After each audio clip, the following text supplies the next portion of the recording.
Do you know what your partner's up to when you're away and they're all alone? No, what? They're listening to the Screw podcast, of course. What's that? Sit back, relax, and listen. And you're an orgasm addict. You're an orgasm addict. Sneaking in the back door with dirty magazines. So your mother wants to know what all the stains on the jeans. And you're an orgasm addict. Thanks for tuning in to the Screw podcast with Felicia Rose and Ayla. We have a fun-filled episode for you, I think. Yeah. Aaron has notes. I don't actually know doing this week. So Aaron, what are you talking about this week? Well done. Well done. That's a great setup. I do have something. So, okay. So this really interesting thing that I want to first I want to talk about the Barbie movie. Oh, hell yeah. And then I have something else that I want to connect to it, probably oddly, but I'm sure it will organically happen. Fair enough. Okay. So you just saw the Barbie movie for the first time, correct? I did. I just saw it last night. Okay. Yeah. And so, okay. So, it's always hard when you notice something that so I'll get the capitalismo bullshit out of the way first. So obviously it's a film produced by the toy maker company Mattel.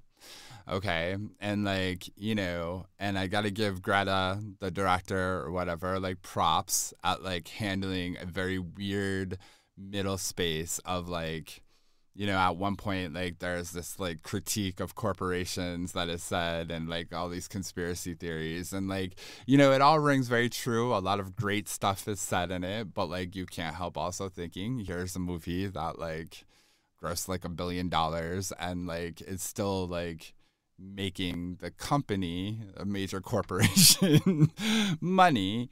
And so it's hard because you're oh, there's some really great messaging in this and some really real stuff, but at the same time, you're well, it's like when they say these companies co-opt movements, right?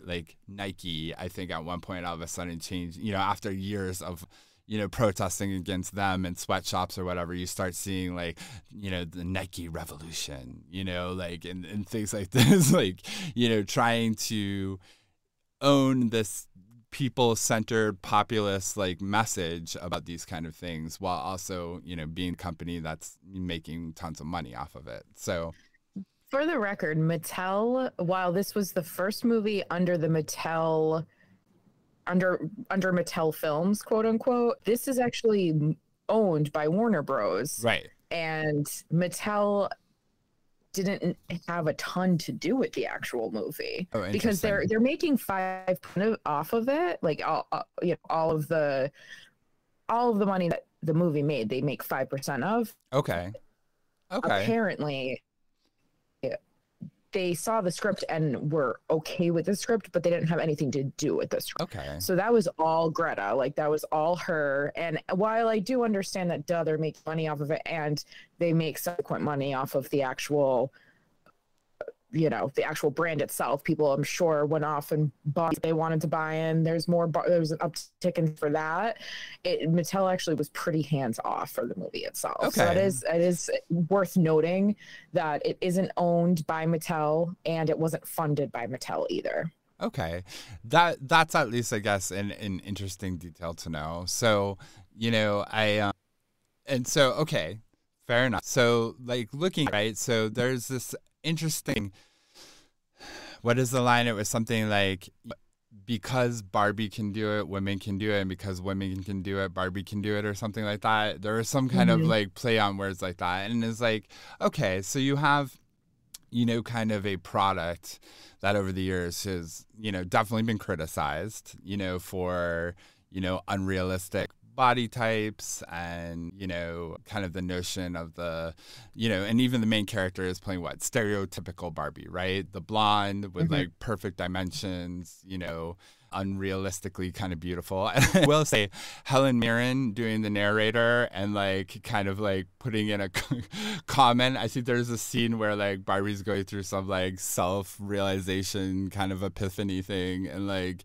you know, Helen Mirren is like, well, you know, girl, like you need to look, like the narrator stops and has a little aside and them, you know, saying like, but you know, if you think it's bad looking like how you look, you should like, you know, kind of imagine what it is for everybody else. I did like how like heavy-handed the message was. Some people didn't like that. I personally was perfect because there's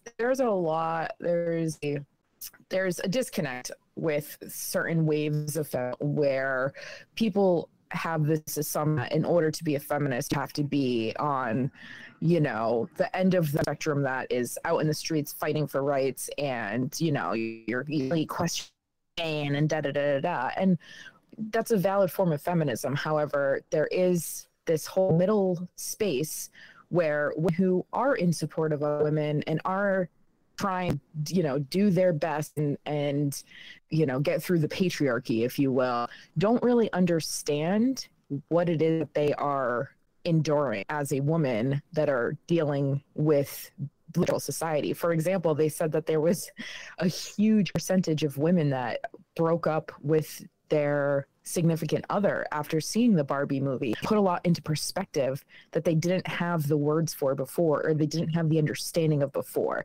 It's just initial expectations of women are expected to do this and be this and provide this, and men are just kind of sort of, you know, men are sort of just expectant.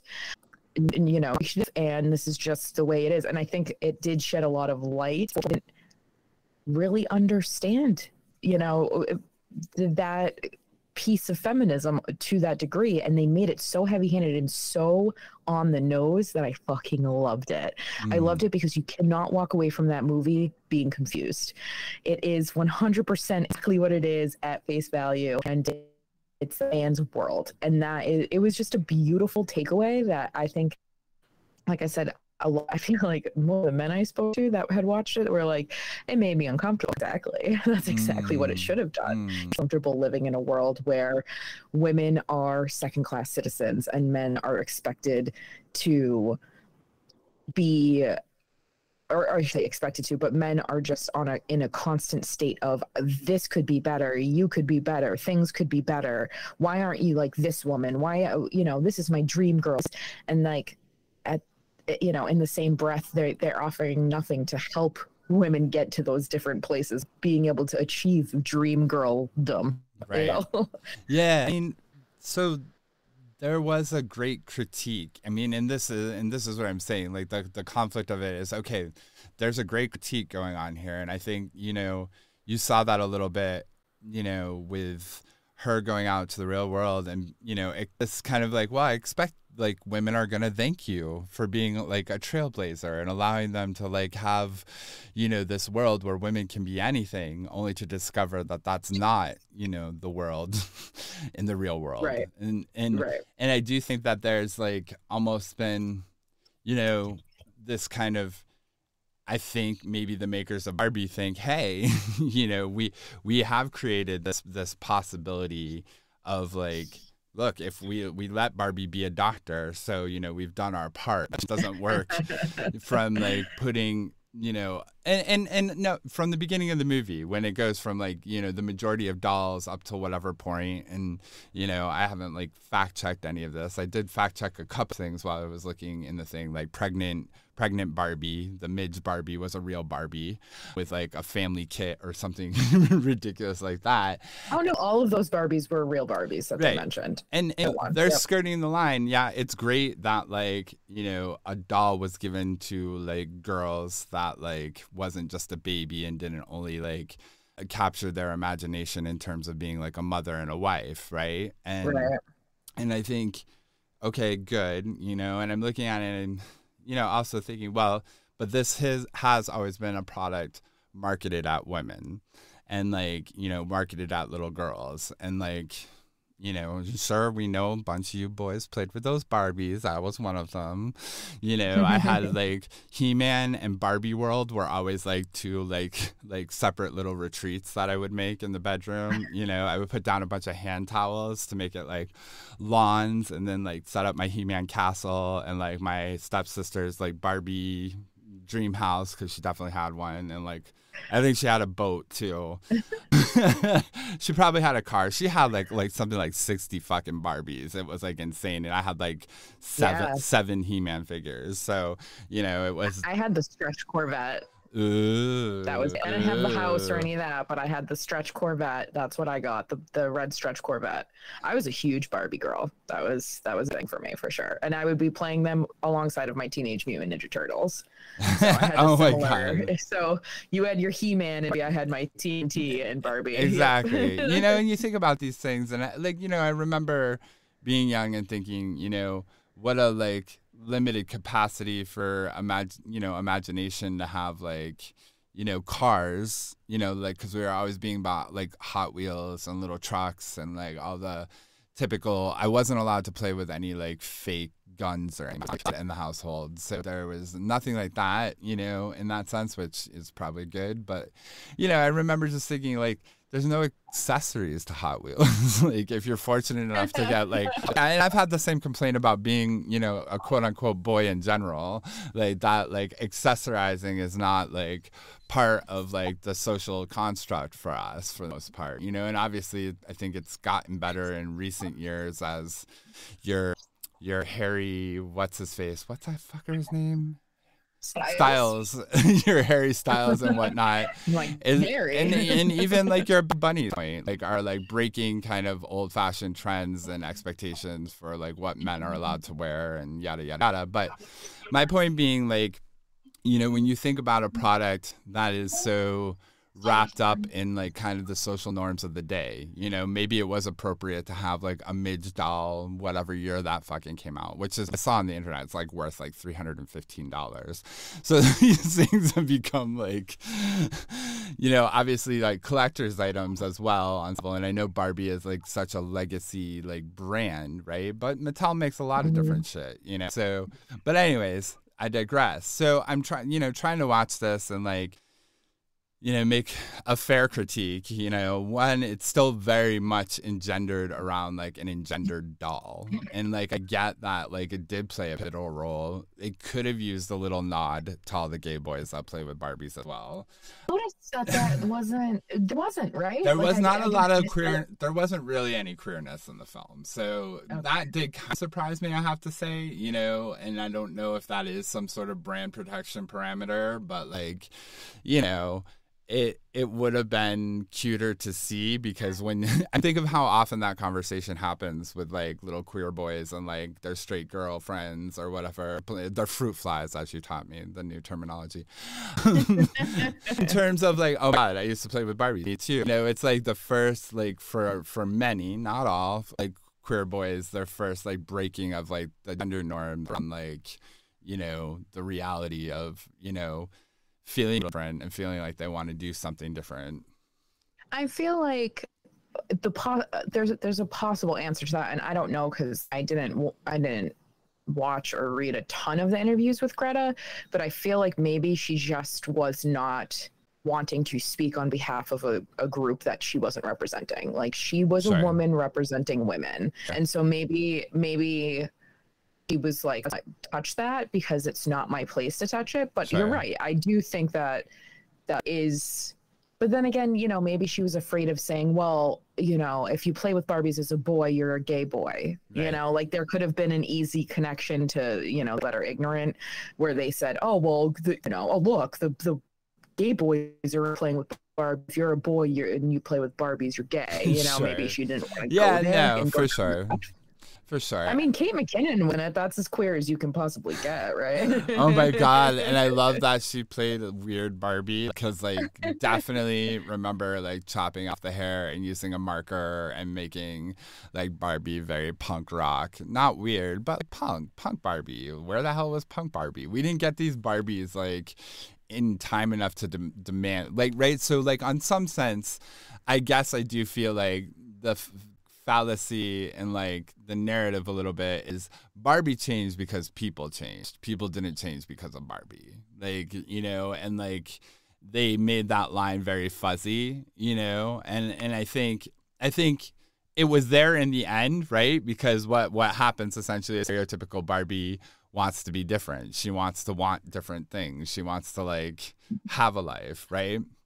And Right. you know, I think, you know, America Ferrara did like a really good job at like kind of like talking about, and I thought it was actually a really sweet narrative of her connection to the Barbies with her daughter and playing like I thought there were a lot of very sweet connections that were made that were like for kind of like more emotional, like connected to childhood. Like I think it did a really good job about like that philosophical question of like, you know, life and imagination and all these things and wanting to do what you want. I think it skirted a very fine line. I thought representation was cool, but you know, somewhere in that narrative too, like should have been like a critique, like, you know, the Barbies of different races and ethnicities, not necessarily like, you know, like if there's trouble for women, there's trouble for, you know, even more trouble. Like the critique, they did representation without talking about race or ethnicity at all. And like if you're critiquing something such as huge as sexism, like avoiding the other things ended up seeming a little like too obvious, you know, even with like, you know, just the, you know, Helen like aside there about like, oh, you know, but Barbie, you're beautiful. Like it would have been interesting to like kind of get into that a little bit more, I guess, or whatever. But, you know, it was, I really liked all the connection. What was the line? Like horses. He starts using all the horses because he sees them as like it's clearly an extension of manhood, all these horses. And like just kind of like the dumb men stuff that they picked was like a little bit, you know, like being really into the kind of like old school male stuff on some level. So yeah. I did think it was cool that there are Barbies that existed before the job existed for women. Sure. So when you say like, you know, we didn't change because of Barbie, it could be argued a little bit that maybe it may, or it was a foreshadowing, or it was just like a, well, duh, the trajectory is that women will eventually do this job. But like astronaut Barbie happened before we even had astronauts like on the moon, you know? So there's a little bit of a discussion of, you know, Mattel or Barbie itself saw women as more than they were before women had those opportunities to be more than they could be. If you Sure. I see what you're I mean, it's not a perfect science, obviously, but I think that it is at least a nod to potential and the potential of women and the potential of, you know, dreaming big for little girls and things like that. I do think it's sweet in that way, you know. So like what did you have? You had a few Barbies. Is there any of them that stuck out more than any others? I remember when I was really young, I just remember like having a lot of like fashion Barbies and like, you know, I can't remember the exact Barbies I have, but whenever I see them, I'm like, I had that Barbie. I had the Beauty and the Beast and Beast. Loved that set. Nice. As I got older, I had like the soccer Barbie. I also had ice skating Barbie because I wanted to be a figure skater when I was little. Aww. I had all these different Barbies that kind of coincided with what I was into. Hand-me-down Barbies from my Barbie on my table.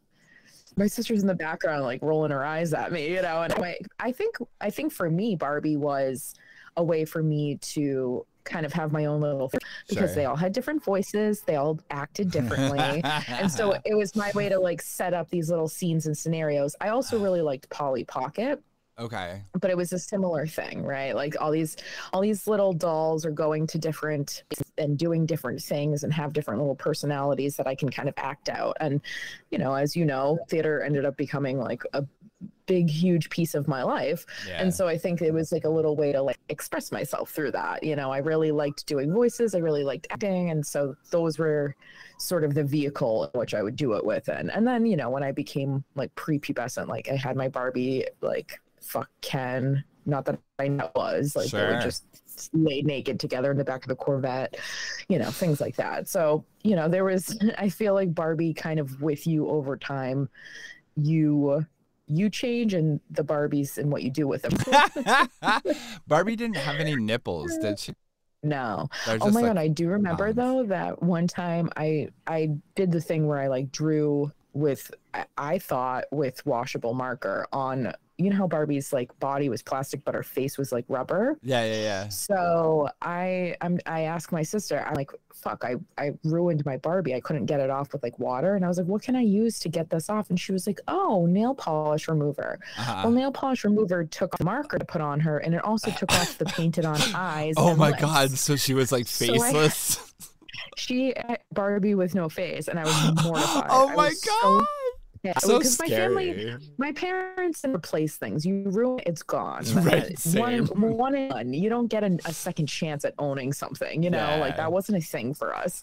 It was, you know, I remember I got my Barbies at Spags. You know, like we went to Spags, and I would pick up like one Barbie every like year or 6 months or so. So I didn't have that many, but I had enough to, you know, I had my Kens. I had like 2 Kens and all these, you know, maybe like 10 or 15 Barbies, and that was my shit. And I fucking ruined the face of one of them, and I was so fucking pissed at my sister for telling me to use that. Yeah. Oh, I was so mad. And then I tried to draw it on, and I'm no artist, so that looked like weirdo Barbie. Joker Barbie. Yeah. It was. Yeah. It was really not cute at all. Oh so it meant a lot to me when I was little. So this movie meant a lot to me. Theater, just with like the hugest smile on my face, and hearing the women around me being like, yeah, or like hope, or like the moments of like oh they really went there. Like it was really fun. I feel like I'm appreciative of that representation. That was just so, like I said, like heavy-handed that you couldn't walk away not understanding the point unless you are truly like a, you know, like if you're a douche, you walked away confused, but otherwise you knew what was going on. Absolutely. You know? Yeah, like the table full of like executives, and they're all men. Like I thought that was, and like running a little girl's right. The majority of Mattel's like leadership makeup. I mean, come on, it's this like majority of most companies' makeup. Like, so it's funny. Like you were talking about like queer folks and like theater, and like I've always like theater is such a magnet for queer kids, and like I've always wondered, you know, what that's about, because it's a two-pronged thing. Like it really exposes you, right? But like, and if you're closeted, like that's a scary scenario, but at the same time you end up with like group affiliation, which a lot like queer kids might not necessarily have, right? Like a group of people, they can be themselves and be comfortable. I think I answered my own question. But that was like, you know, that kind of like sweet, you know, spot of like, you know, the imagination that you have and having to live, you know, kind of a secret coded life for a hot minute. These are the things that I really do hope change with time and change with like our society. I know it's like a weird fucked up moment in time. If there's not one fight going, there's another. But you know, I do, when I've been thinking about these podcasts and everything that we talk about, it's we don't spend a lot of time thinking, you know, we got to fight against homophobia and all of these other things, because like, you know, I've spent many years like in my youth having to do that, and now I'm kind of like I want that respect. I want it to be a non-fucking issue. And like I'm going to behave as such, you know, on some level. And you know, but there's, you know, the bubble as you get older that you're able to pad yourself with as well, that says like, you know, I'm not necessarily exposing myself to like high risk situations of like stress, like oppression, right? Because like, you know, I know who I know, and I know who I to know. And I still like, you know, think about, you know, I know a lot of people, you know, do you come out in class or do you come out in like work? And, you know, obviously for many years in New York City, it was like never even a question. It's not since I've come out here to the Southwest that whole thing has come up again. You know, like right.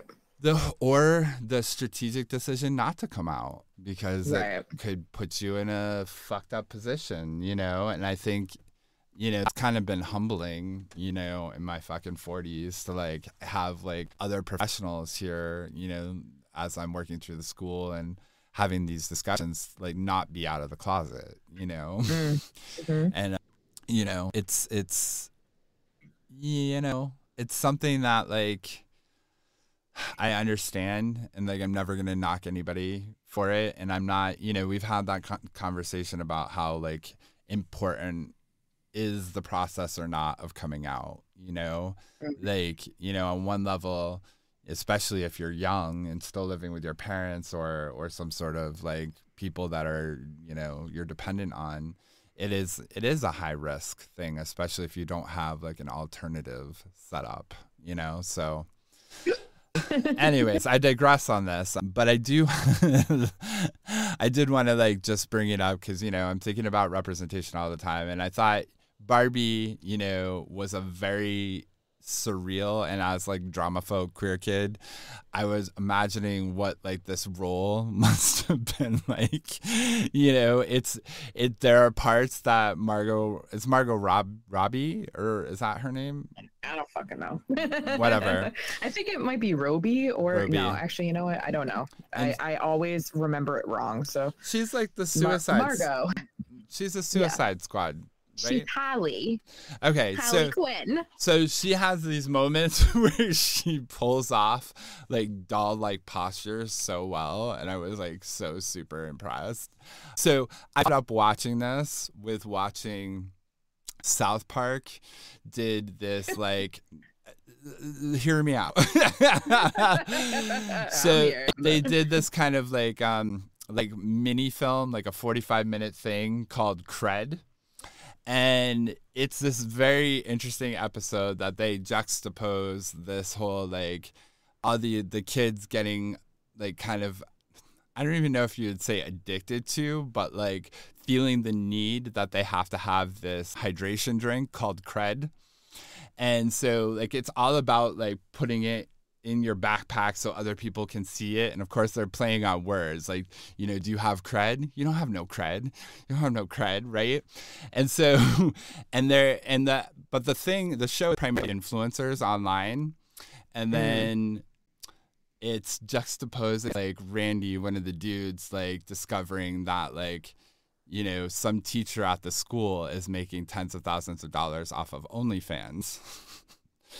So Randy decides he wants to become like an OnlyFans model to supplement his income, right? So, you know, and of course this is like some weird, they do the whole like South Park like entrance in like this very porno kind of like thing, and like they show characters naked and stuff, adult characters, mind you. I was like, what the fuck?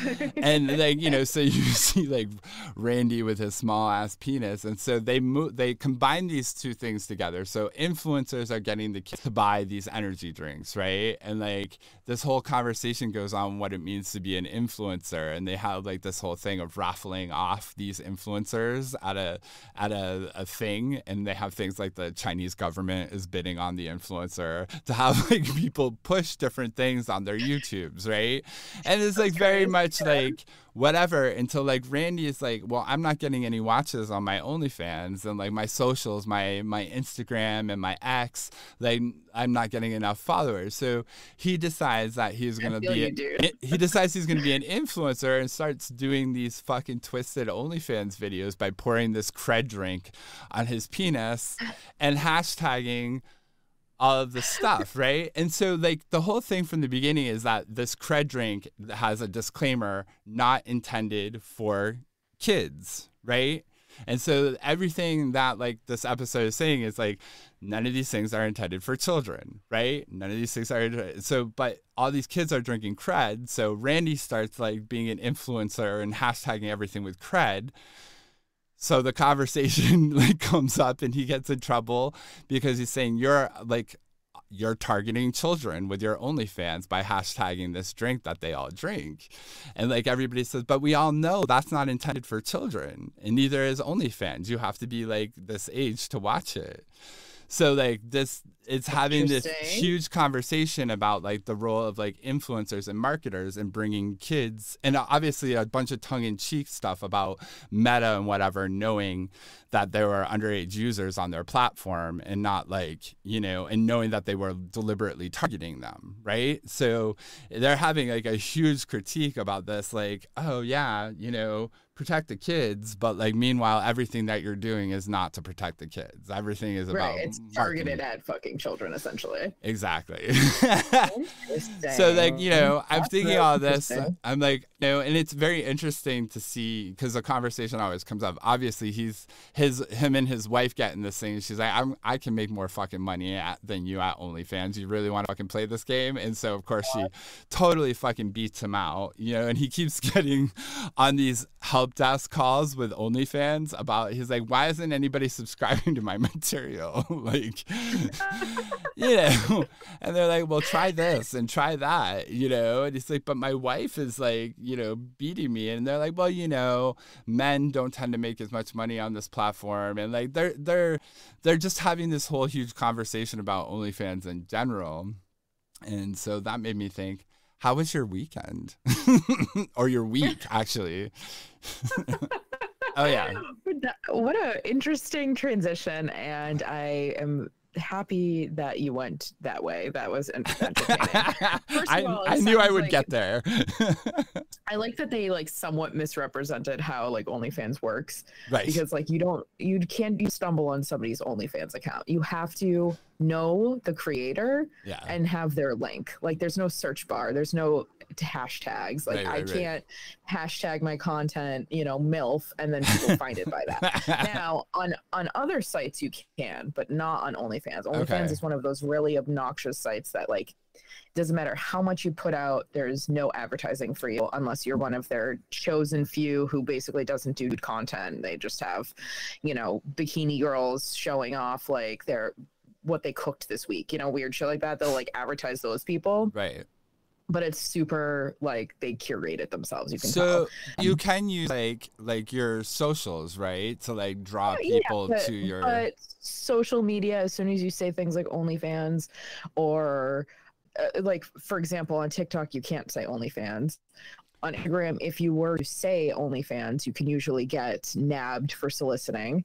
But they have been more lenient with like you alluding to it and you like linking to it in like say a story.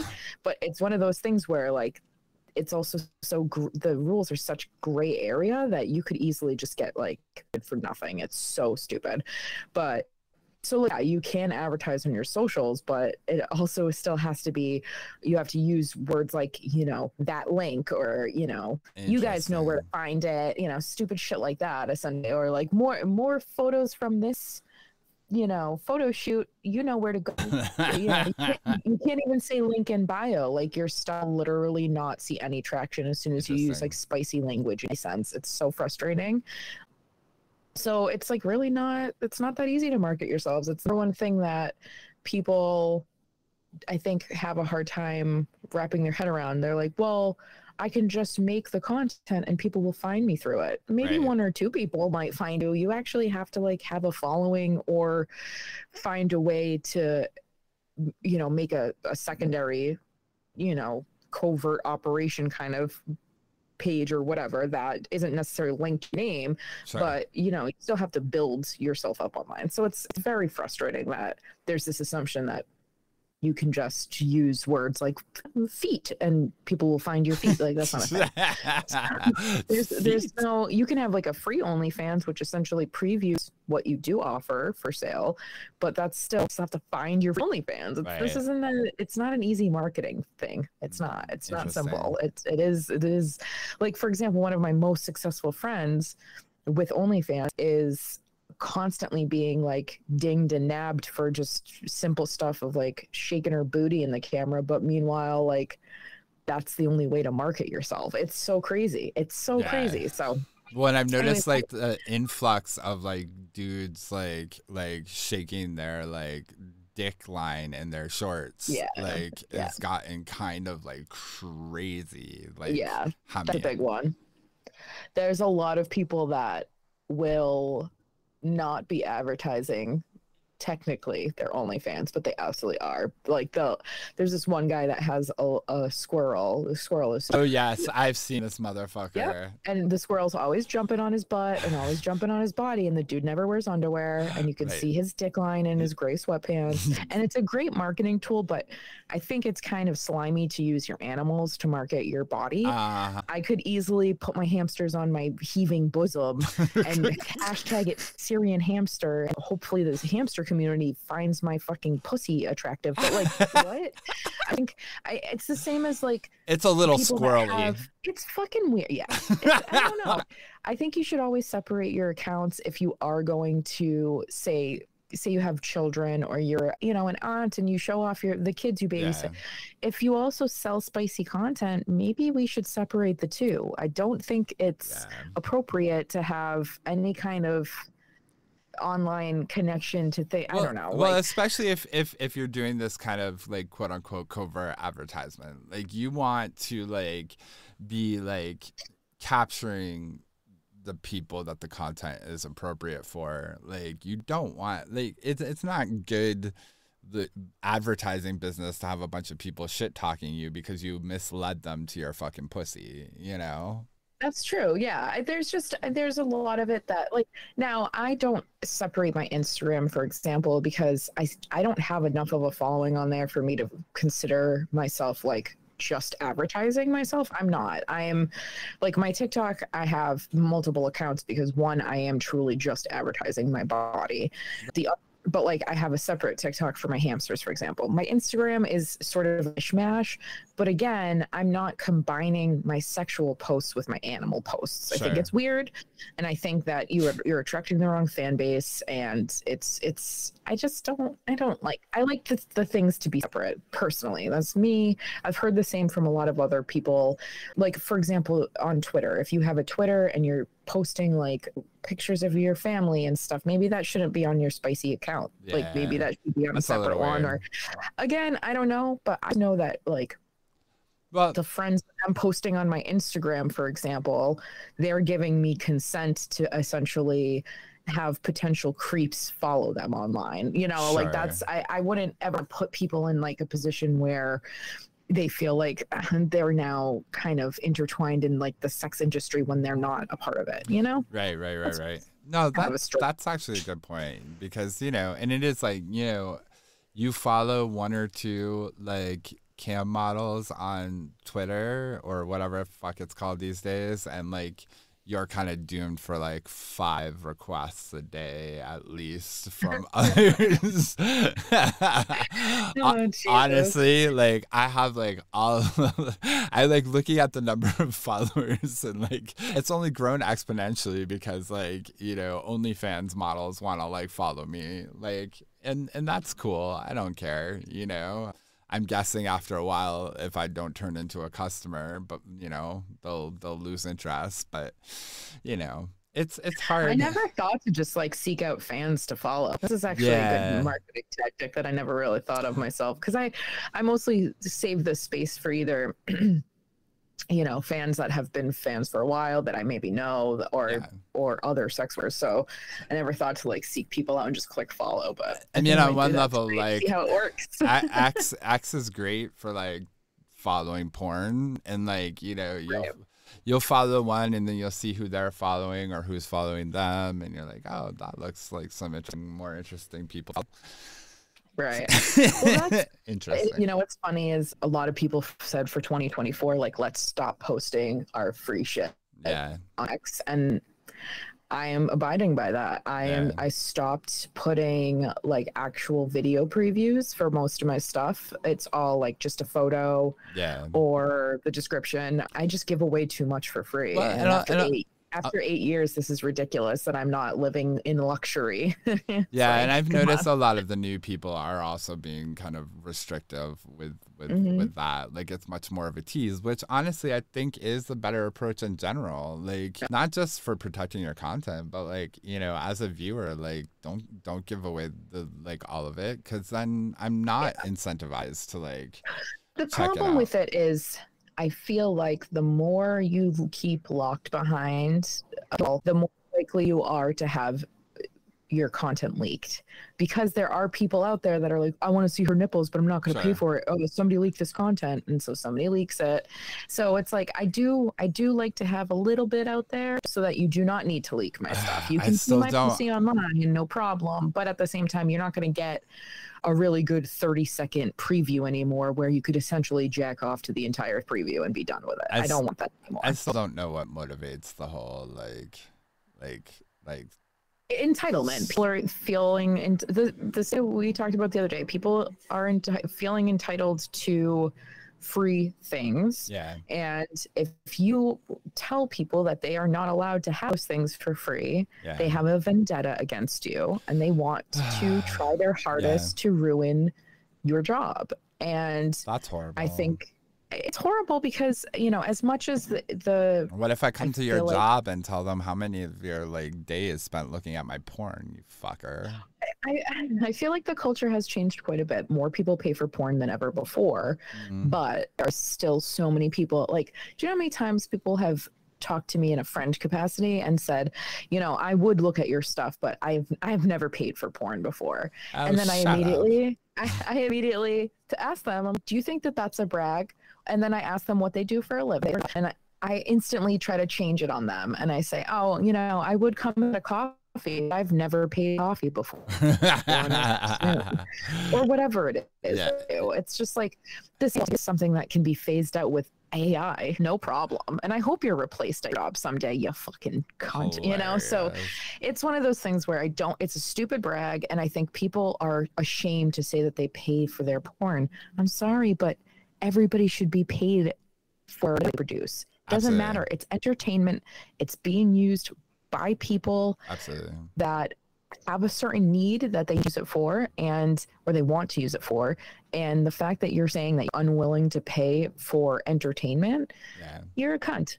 And you're just a cunt. And you're an piece of shit. It's work. And also, but the other thing is, like, you clearly don't, you down on women. As soon as somebody says that to me, I'm like, you do not value women. You are not a friend of mine anymore. And I will, you know, like, it's just like, I can't imagine going to somebody who does something for a living, takes pride in that thing, and then saying, you know, there's a free way of getting that thing. I don't pay for that thing. Good Lord. What? That's just such a fucking strange way, you know, like, way to devalue that person's job, that person's existence. It's just gross. It's gross behavior.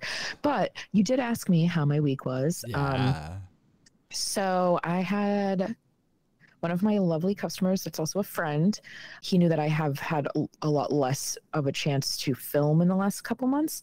There's just no privacy in my apartment right now, so there's no ability to like bang out some customs or do anything like that. So he personally wanted some content, but also wanted to like treat me to the ability to work, because he knows that it's been detrimental to my pocket for 3 months.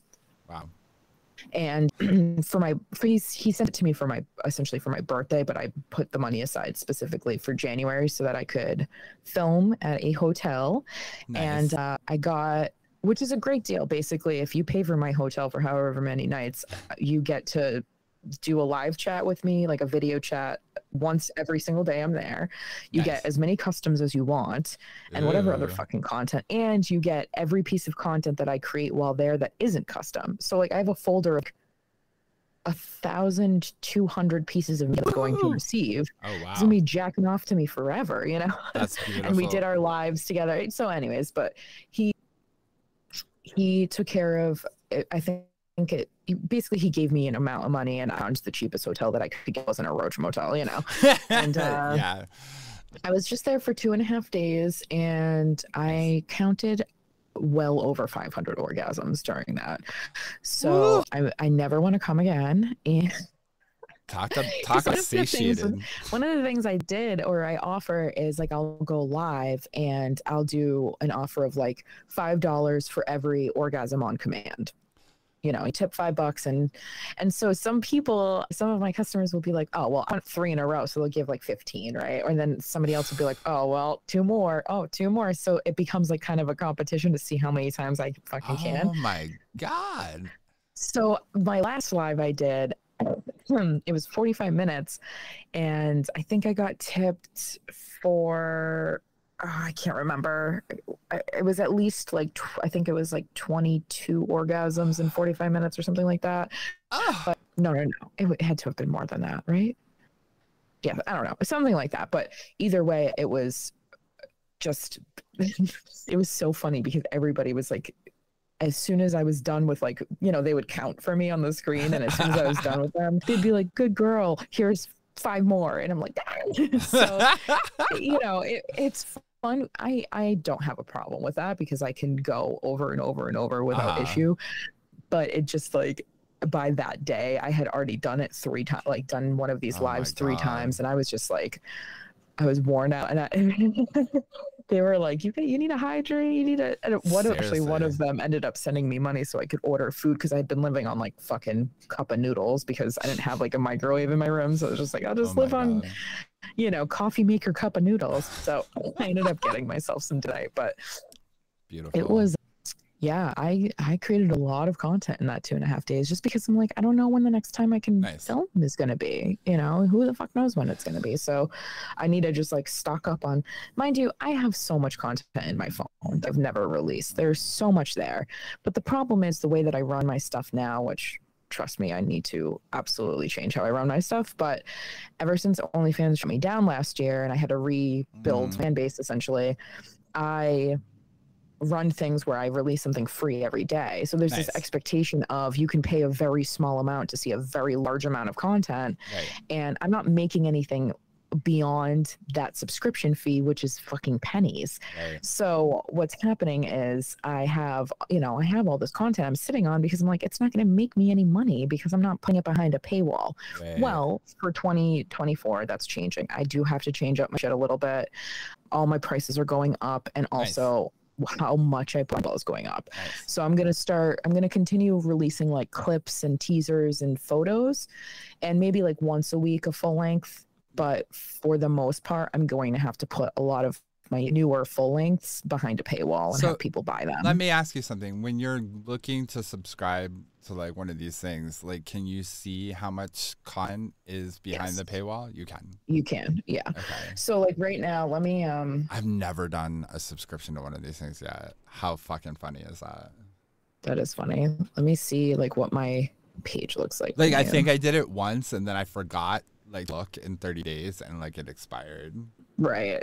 That does happen a lot. Like I like to look at my stats and see like who's actually looking at my content. And I think I put out so much that some people get a little bit overwhelmed. And they don't actually like see all of the different stuff I have to offer. So basically what I'm doing right now is like my loyal fans, which is another website that I work on, they are cool with more taboo stuff like mommy and like related shit. And they have like, basically they review your stuff before you post it, which I really appreciate. You don't get like accidentally in trouble afterwards, like on OnlyFans, how you can release something and 2 months later it's like flagged for fucking content. How long do you usually have to wait before they post like from review? Like how long is that process? Oh, like 3 minutes. It's very quick. Okay. It's very quick. So, and they're trying to build their site. And so I have some boy-girl content and girl-girl content on there now. And I'm trying to kind of move people over. Now, I don't have a ton of subscribers there, but it is a little bit, I charge 10 a month for that one, but that's because I have more there. Okay. But on my OnlyFans, so essentially everything that I put on my OnlyFans, I can put on my loyal fans. But everything I put on my loyal fans, I cannot put on my OnlyFans. And then I have my ManyVids club, which has literally every piece of content I've ever put out.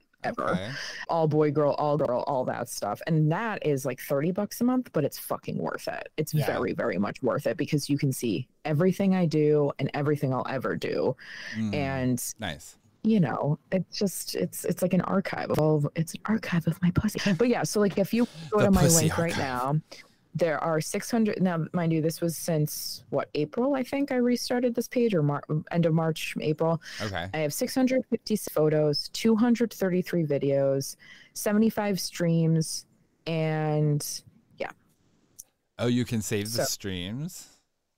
Yeah. So I save my streams, and anybody that tipped gets a copy of it. Okay. I didn't tip, buy it later on. So I'll sell it for between like $5 and $10, or I'll do like a bundle. Like I released a bundle, the 3 streams from this week for like $12 or whatever. Okay. And for me, you know, in my opinion, these stream bundles are worth it, because it's like, well, one video, you're going to see a couple orgasms, whereas one of these streams, you're probably going to see like 50. So you may as well just get the fucking streams. But yeah, so I'm not going to announce to anybody how I'm going to change things, because I'm still going to put out free content every day, but I'm not going to put out a full length every single day like I was doing. I basically doing that as a way to try to, you know, get people to come over and stay subscribed, but it's not working. Yeah. So it's like, people will buy the things behind paywalls if they want those things, you know, like my BBW content is very expensive because I don't want you to buy it. I literally am mortified to even release it. So it's, in a weird way, it's like, this is actually me in survival mode, honestly, and I can't afford my life, and I need y'all to be if you are serious about wanting to see my fucking stretch marks and apron sagging belly and me looking like a fucking going moo, then you will pay the money for it, right? But if you don't want to see that, then you don't get to see it, period. What the fuck is an apron sagging belly? So an apron belly is when your lower belly like hangs kind of over your fupa. And a lot of people that have kids have an apron belly. I've always had one. It's just the shape of my body. I had an apron belly at like age 12, you know, like I've never not had an apron belly. And I've been showing it online. Like I have photos. Like if you go to my Instagram right now, I literally just released a little video where you can see my full apron belly, like in all its glory. But like the naked version of that, you don't get to see unless you pay $50, $75. Depends on what I feel like charging. Okay. But people buy it because it's like they understand that I am so fucking insecure that the idea is if you pay enough for it, you're not going to leak it. And the one piece of content that I do not want ever leaked in my entire life is that. Yeah. So you can see it. I don't mind showing, like I just took a shower video of me at the full, like the showers at this full glass, like 360 full glass.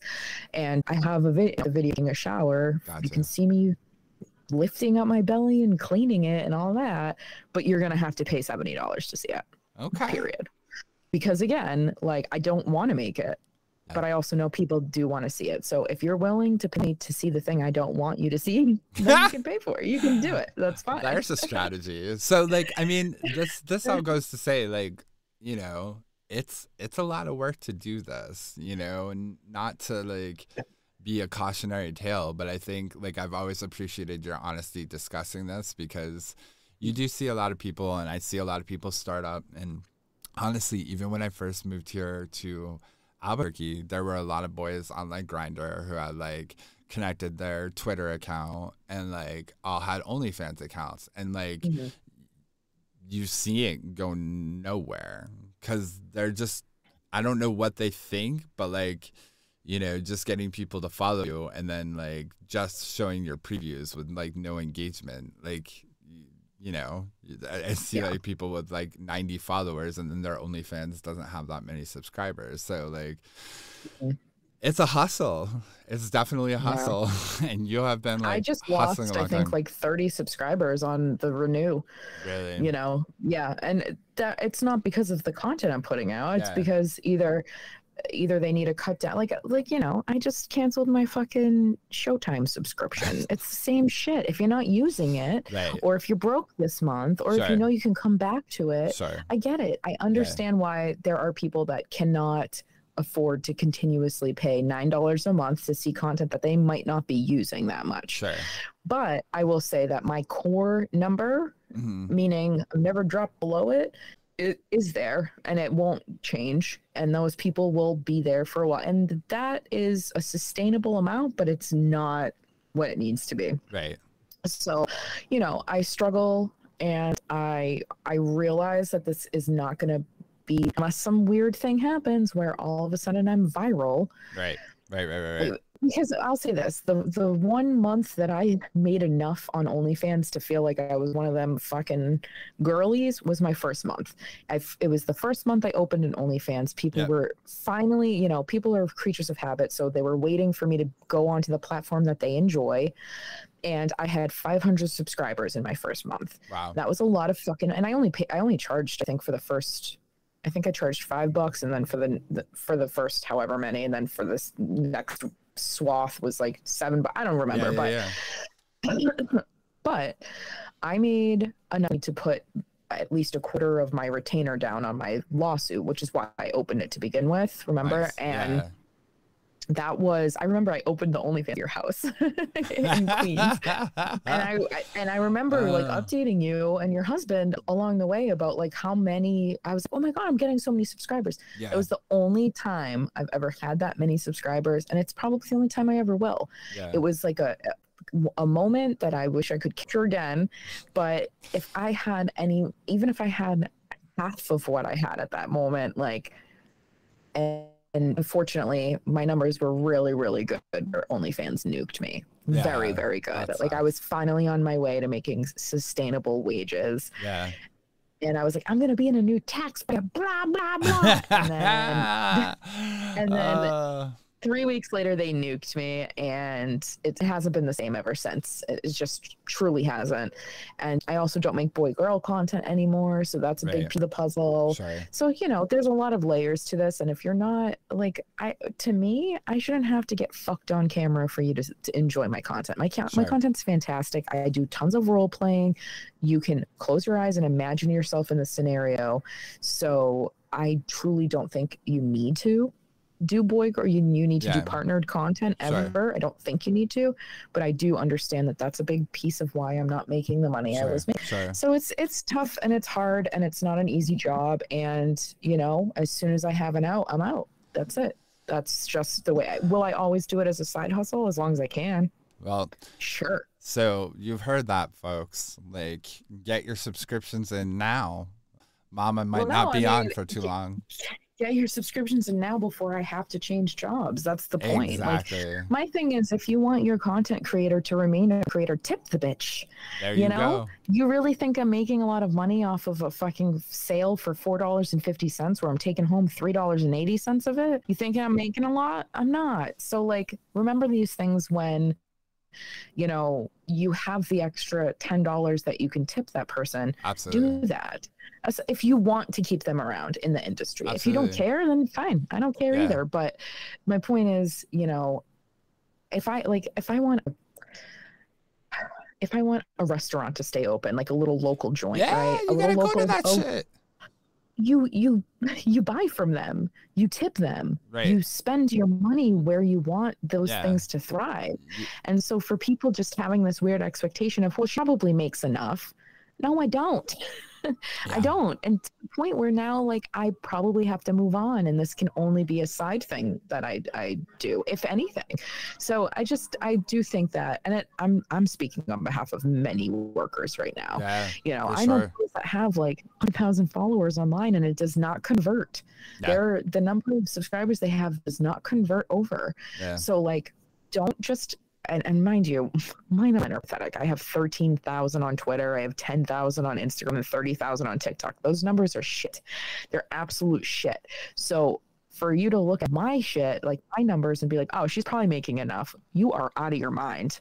You are out of your mind, because I don't even have 10% of those people as subscribers. And like we've always said, like, it's also time. When you think about how much time gets put in, not just creating the content, but editing the content, uploading the content, advertising the content, like, this does not have like a huge like profit. So you make it more profitable by patronizing the page and like visiting and subscribing and like, and I will tell you this, Miss Felicia Rose, makes it rain to her friends and the people she cares about and those hammies. So the money is well spent. Yeah, I was looking at my GoFundMe the other day, and I was like, I wouldn't make I'm being hyperbolic, but you know what I mean? I'm just like, Jesus fucking Christ. For like, sure. You spread the wealth for sure.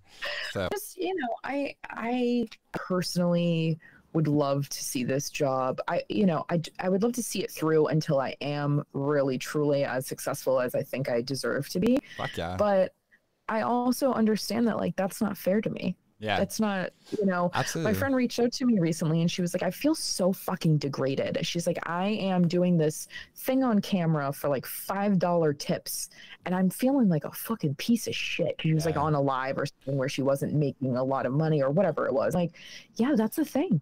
And I don't think people really realize that sometimes. Oh, I for this thing, but what did she just do for $5? Yeah. Well, it doesn't seem worth it, right? Yeah. And, people just have this weird assumption like, oh, sex workers are just these horny fucking sluts and be on camera getting fucked all the time. And it's like, you are out of your fucking, you're off your rocker. Like, you're out of your mind if you think that this is, that there aren't aspects of this that we dislike. Of course there are. Of course, yes. Having an orgasm is a very nice thing, but having an orgasm on command when you need to film something when you're like mourning the death of somebody, but this is your job. Remember, it's very degrading. It's like the same. I think of it like this. I remember one day that I had a very serious thing happening in my personal life, and I was doing the whole like customer service taking calls thing. Right. I'm sitting there taking a call from a woman who's yelling at me about pencils. And I have tears in my eyes about the thing going on in my personal life. And nothing felt more degrading in that moment than being yelled at about pencils when I have a serious life emergency going on at home. It's the same shit. Yeah. It's the same shit. It's just a different flavor of customer service. So keep that in mind. We're fucking people. We work way, way, way more than you would ever imagine. The few people that don't need to work that much are the ones that have millions of followers or 200,000 or 500,000 subscribers. Those are the people that you're assuming in your head they don't, even those people might need the fucking tip, Either way, stop assuming that just because like you see the top 10% of creators out there who are doing really well, the rest of us are fucking struggling. And especially in times like January, the slowdown of the season post Christmas, everybody's numbers are shit right now. And if you could just maybe reopen that one subscription to that one provider that you think is amazing, do it. Just fucking do it. Beautiful. That's all. That's all I have to say about that. Tip your server. Tip the people you want to see. If you like a service and you want that service more than once, tip them. Keep them. They might be one tip away from staying or leaving. There you go. That's the truth of the matter. Whether it's the girl at Hooters serving your wings or it's the girl behind the screen, coming and saying your name, what it is, keep in mind, it doesn't hurt to pay the service and then some. It doesn't hurt. And if you cannot afford the service, you don't get to partake in it. I'm sorry. I do not go out to eat if I cannot afford to eat. I do not enjoy the things that require me to show up with money if I can't afford it. Guess what? It's a cup of noodle night, bitch. Right. Cup of noodle night. And I'm not a real porn star either. I'm a fucking easy Mac. I thought you were going to say something like filet mignon, but no, she downgraded it to Easy Mac. Okay. I mean, I love both equally, and I eat both all the time. I just had one for lunch, so I love you. It's fine. There you have it, folks. All right, are we done? Am I wrapping this up? I think so. I talk a lot when we talk about my job. So I love it. All right, everybody. Thanks for tuning into the Screw Podcast with Felicia Rose and A-Love. You can watch my porn at onlyfans.com/Felicia Rose New or loyalfans.com/Felicia Rose or Felicia-Rose.manyvids.com. You can see Aaron's butthole by messaging him and maybe he'll show it to you, but you have to tip him too. Oh, that was beautiful. I love you.